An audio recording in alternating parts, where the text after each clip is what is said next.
This being their last home match ahead of the championship, they will have a lap of honour in front of a packed crowd and a little sing-song as well. You'll be joining in, Frank? Possibly. That's why it's raining. I think it's there's a below par performance tonight by Ireland. It looked like an end of season just game where they just didn't have the legs. I think they'll, once they get to Japan, they'll have a bit of time to recover, and then obviously tune up for them for the games when they start. But it's to lose the home record is disappointing.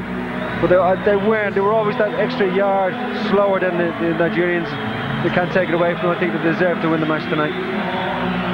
Well, of course, they did lose their final warm-up match before the USA 94, and then promptly won their opening match in surprising fashion against Italy. So a repeat of that wouldn't go amiss. Ray Houghton, of course, got the winning goal in that game in New Jersey.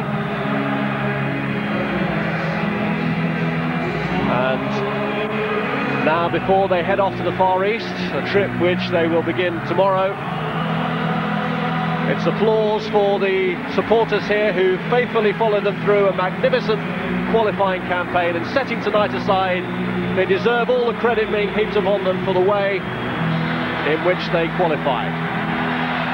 Jason McAteer, whose goal played such a big part in getting them here, that winner here against Holland that really ruled them out.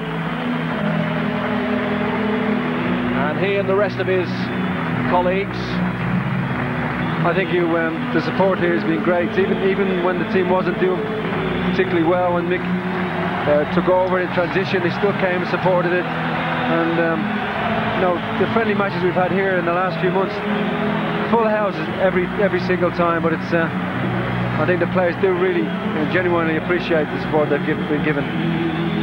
Well, they've certainly given plenty of entertainment along the way as well. And there is a genuine bond here between the players and the supporters.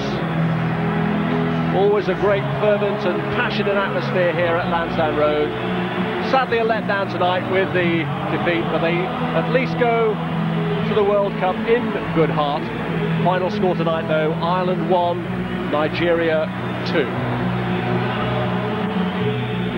So they're smiling there. I wonder if it would be the same had they won. It doesn't seem to have affected the crowd, at least. Not the crowd, but certainly the players. You can see in some of their faces very disappointed that the last game before they leave tomorrow for Japan was a defeat. And Mick especially, I'm sure we'll hear his comments in a few minutes, where he'll say, it does matter. We want to go over there unbeaten before we play our first game against Cameroon, but it wasn't to be tonight. And I think more than anything else for me was the chances that we created, which were quite a few.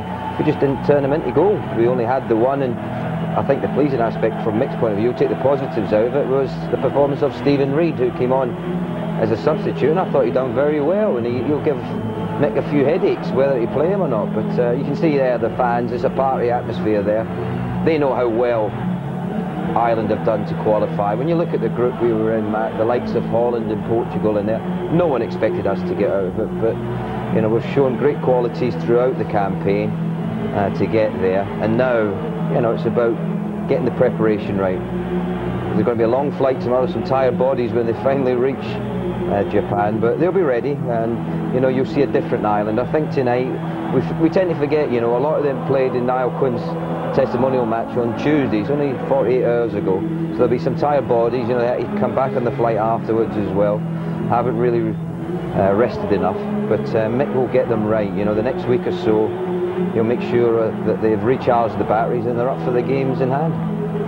Gary, I know we started by asking you how you felt about missing out on the World Cup. A stupid question that was, and here it comes again, watching this. I know, it's still heartbreaking watching it, knowing the lads are going to fly out in the morning for what's the greatest show on earth, really, the World Cup. But I don't think the lads' confidence will be doing it too much. You don't like losing games, but like Ray said, you've got to take the positives from it. I thought all the subs when they come on looked lively and sharp, especially, like I said, Stephen Reid looked powerful, and he'd done his hopes for starting place the world of good. Well, plenty, and I do mean plenty of football coming your way here on Sky Sports. Later on in this programme,